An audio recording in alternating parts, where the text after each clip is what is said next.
People that first home buyers often listen to that probably they shouldn't. Our friends. I mean, we value our friends' opinions and we bounce things around with them and sometimes we're sort of looking for their approval in a way.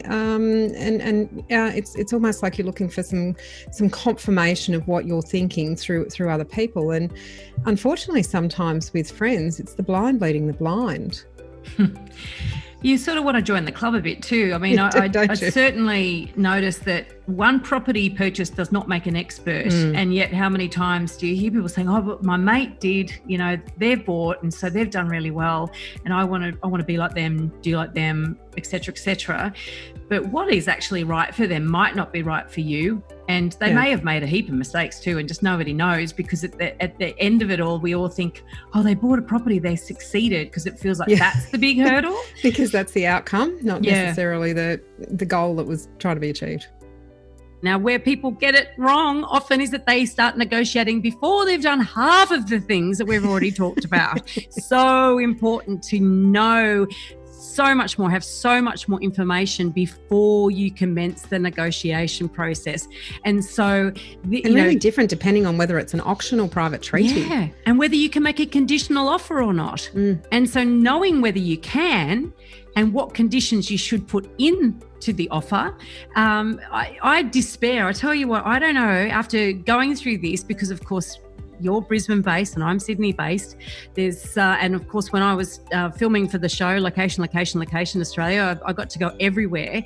But I used to default to Bryce a lot because Bryce had so much more experience outside of New South Wales than I did, and he'd default to me in New South Wales. But in Queensland, oh my God, if people make offers without knowing what conditions to put in the contract, and then the stuff gets disclosed and they can't get out of it because that stuff is not disclosed beforehand, this is what you need to know about. This is what we will teach you in this module. So little disclosure in Queensland. There's a better regime in New South Wales and Victoria. There are still things that sellers don't have to disclose and have to know what things to put on the contract, and that has to be part of the negotiation. It's no use, if you find a property that floods and you haven't done your due diligence before and you don't have a clause in there that allows for any sort of remedy if searches reveal any adverse findings, you're stuck with that property. There's no getting out. What happens in this planning phase is that quite often people will plan and on paper they're like, yes, I'll compromise on this and I'll compromise on that. And I absolutely have to have a shed. Well, what will you compromise on in order to have that shed? And it's like, it's all academic.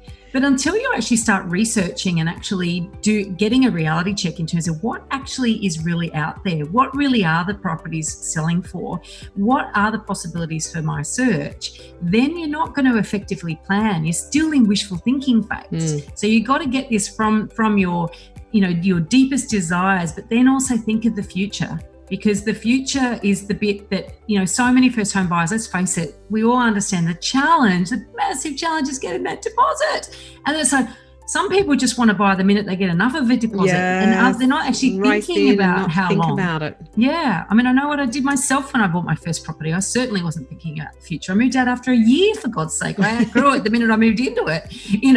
Such a valuable experience to share with everybody else, Veronica.